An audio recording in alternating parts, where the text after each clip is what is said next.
May 14, 1945. Landsberg prison, Bavaria. The war in Europe had ended 6 days prior.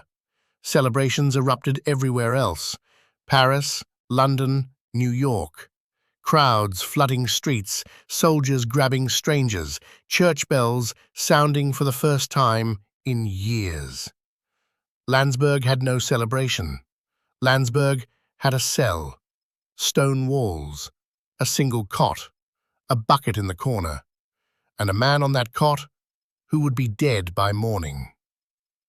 SS Obersturmbannführer Heinrich Roth had led an Einsatzgruppen mobile killing unit across Eastern Europe. His men had swept through Poland and Ukraine like flame through tinder. Villages, families, children. The tribunal spent 4 days sifting the evidence. Survivor testimony, photographs, coordinates of mass graves, documents bearing Roth's own signature, authorizing executions. Deliberation lasted under 2 hours. The verdict: death by hanging. 600 hours, May 15th. Roth absorbed the sentence without a flicker. He'd carried an SS membership since 1936. He'd endured the Eastern Front. He'd watched the Reich disintegrate around him, piece by piece. By the time that verdict landed, dying was something he'd already settled with. What he hadn't settled was vanishing without a trace. At his tribunal, he was granted a final statement. He deployed it with precision. He stood rigid, fixed his gaze on the American officer's passing judgment, and delivered words that climbed the chain of command within hours. I was a soldier. I obeyed orders. Whether those orders were wrong, that is for history to decide, not me. I am no different from any man in this room who has pulled a trigger on command. The courtroom went frigid. The presiding officer demanded the statement struck from the record. Guards hauled Roth out. But the words had already reached the one man incapable of letting them pass: General George S. Patton. And on the night of May 14th, 1945, 6 hours before Roth's scheduled execution, Patton's staff car rode to a stop at Landsberg's gates. No one summoned him, no one requested his presence, no order compelled him to be there. He showed up regardless. What unfolded inside that cell, what Patton spoke aloud to a condemned SS commander in his final hours, it lodged in the memory of every guard who stood witness.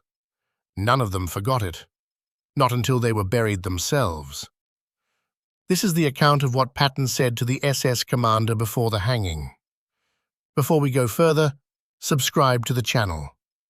These are the World War II stories that textbooks leave out, the ones that force you to confront who these men actually were, what convictions drove them, and what price they paid. To grasp what transpired in that cell, you first need to understand the man sitting inside it, and you need to understand why Roth's statement cut Patton so personally. Heinrich Roth was not a fanatic in the conventional sense. He wasn't shrieking ideology on street corners in 1933. He wasn't a party true believer from the jump. He was something far more lethal than that. A man who had reasoned himself, methodically, intellectually, into monstrous conviction. Roth entered the world in 1908, in Dresden. His father wore decorations from the First World War as an infantry officer. His grandfather had served under Bismarck. In the Roth household, military duty wasn't merely a profession. It was the nearest equivalent to faith.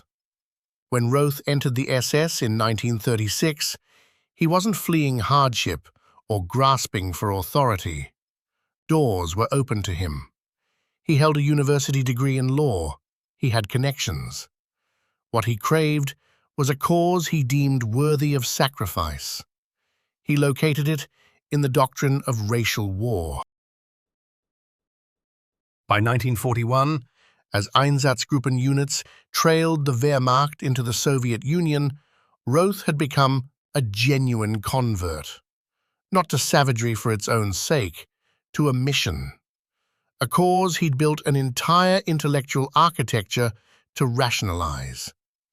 He ran his unit with rigid discipline and clerical exactitude. He filed reports, he catalogued figures, he affixed his signature to kill orders the way a bookkeeper signs ledger entries. The slaughter was organized, methodical, and in his own calculus, essential.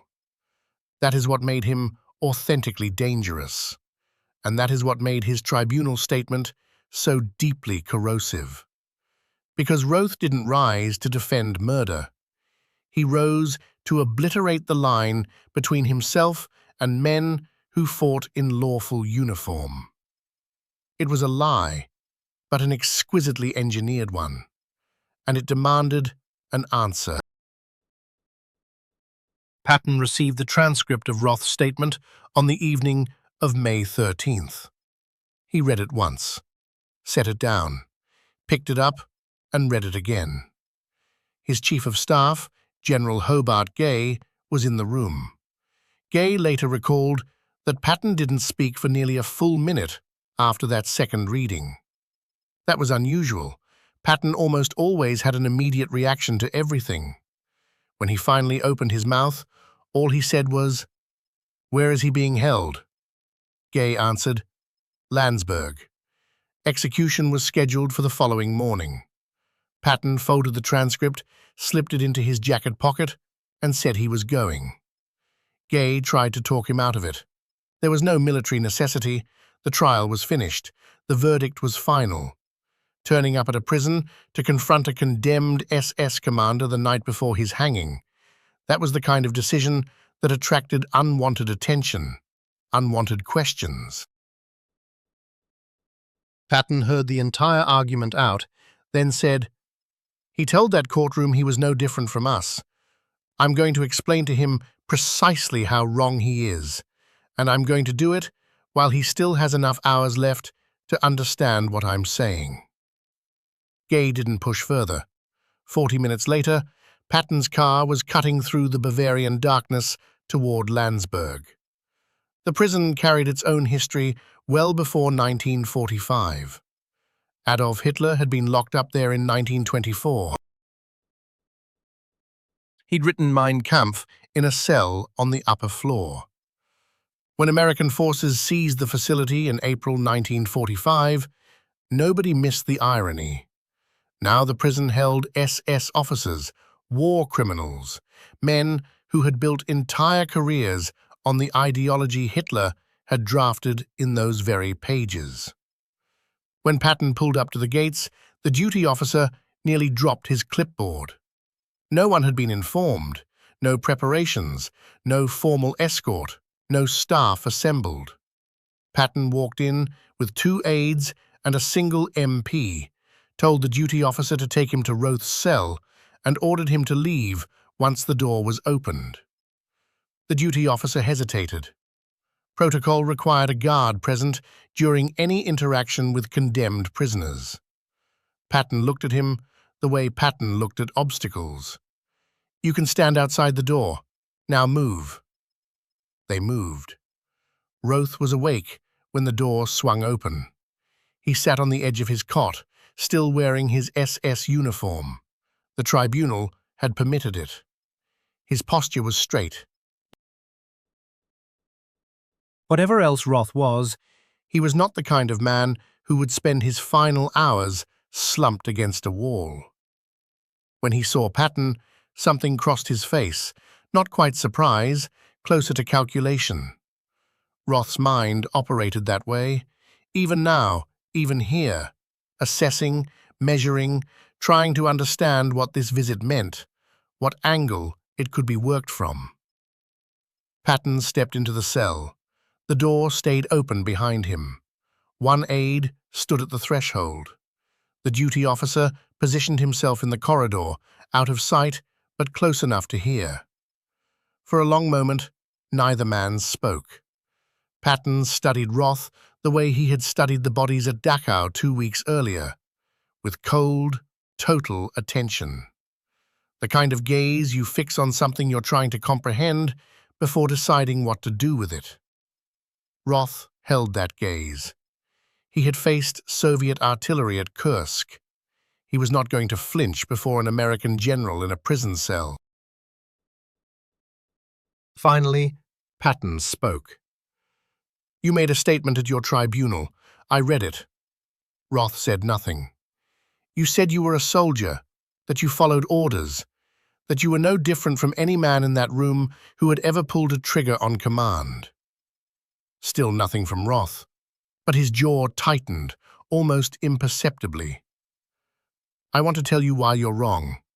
Not for your benefit. You'll be dead in 6 hours. I want to say it out loud in this room because someone should."